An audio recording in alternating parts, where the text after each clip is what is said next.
নমস্কার, কেমন আছো সবাই? আমি মৌসুমি। আমার নতুন আরও একটি ব্লগে তোমাদেরকে অনেক স্বাগত।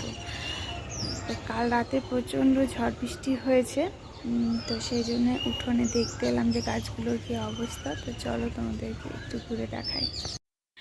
ঝড় বৃষ্টি হলেই প্রথমেই চিন্তা আসে গাছগুলোর কথা, যে গাছের কোনো ডাল ভেঙে গেল কিনা। তাই ছুটে দেখতে চলে আসি। তো এসে দেখলাম যে না, গাছগুলোর কোনো ক্ষয়ক্ষতি হয়নি, তবে বৃষ্টির জল পেয়ে বরঞ্চ গাছগুলোর একটু উন্নত হয়েছে। যে গরম রোদ গেল, তো গাছগুলোর দিকে তাকানো যাচ্ছিল না। আর সকাল সকাল আমি এখানে বসে পড়লাম সবজি নিয়ে। আসলে যাব হচ্ছে গ্রামের বাড়িতে, মৎস্য আছে, কীর্তন চলছে, তো সেই জন্যেই। তো প্রথমে ভেবেছিলাম যাব না, তারপর পিসিমা ফোন করলো যে চলো আমার সঙ্গে চলে যাবে। তো বললাম ঠিক আছে যাব, কিন্তু গেলেও আমাকে রান্নাটা করতেই হবে, কারণ 3জন যাবে না, মানে আমার ছেলে, বর আর বাবা। তো 3জনের মতো রান্না টান্না করে তারপরে যাব। তো সে মতো তাড়াতাড়ি ঝটপট করে রান্না করে নিলাম, আর তারপরেই চলে এসেছি আমরা। দেখো এখানে কীর্তনের আসরে তো 3জন এসেছি, মানে আমি, আমার যা আর পিসিমা, 3জনে মিলে চলে এলাম। তো গ্রামের বাড়ি খুব একটা আসা হয় না, কোনো বিয়েবাড়ির অনুষ্ঠান থাকে তখনই আসা হয়, আর তাছাড়া আসাটা খুব কম। তো গেলে ওখানে সবাই ভালোই বাসে। তো দেখো এখানে বসে আছি আমি, পিসিমা, আরও অনেকেই বসে আছে, সবাই আসছে, কথা বলছে। আর এখানে কীর্তন চলছে। দেখো কীর্তনের এই পালাটা না খুব ভালো লাগে আমার শুনতে। আর এদিকে হচ্ছে এখানে পুজো হয়েছে, গোপাল ঠাকুর নাকি আছে বলছে, তোমাদেরকে পরে দেখাবো। তো এখানে ভোগ এখন দিচ্ছে, তো ভোগের জন্য কাপড়টা টানিয়ে দিল, আর ভোগগুলোকে নিয়ে এসেছে মাথায় করে, তোমরা দেখতে পাচ্ছ। তো এখানে ভোগ হচ্ছে। আর গ্রামের বাড়ি যেটা বললাম তোমাদেরকে, এখানে আসাটা খুবই কমই হয়।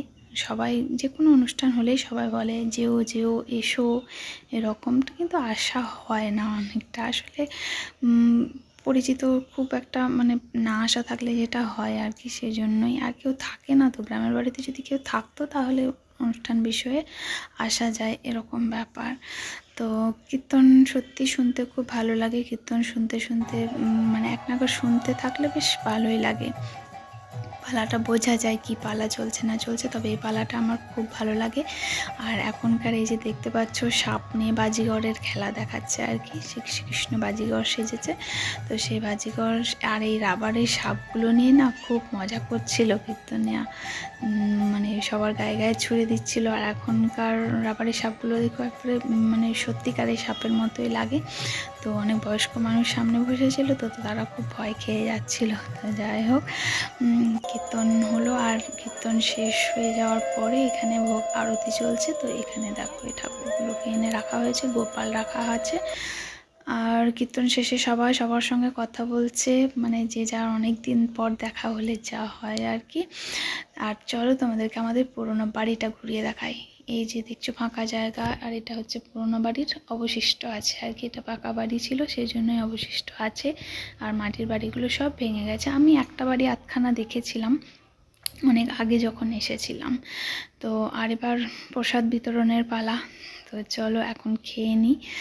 এখানে দেখো বসে পড়েছি, প্রসাদ দিয়েও দিয়েছে, খিচুড়ি, টক আর পায়েস ছিল। তো খাওয়া দাওয়া সারলাম, খাওয়া দাওয়া সেরে এখানে এসেছি, মানে এদের বাড়িতেই আসি, এটা একটা আমাদের যাওয়া হয় সম্পর্কে, তো তাদের বাড়িতেই এসে ওঠা হয় আর কি কোনো অনুষ্ঠান বিষয় হলে। আর এখানে এখন একটু শুয়ে আছি খাওয়া দাওয়ার পর সবাই মিলে, জেঠিমা, মা, পিসিমা, আমার যা, আরও সব ছেলেগুলো, মানে আছি সবাই মিলেই একটা ঘরের মধ্যে শুয়ে আছি। তো আমার তো কিছুতেই ঘুম আসছে না, যে যার মতো একটু ঘুমালো।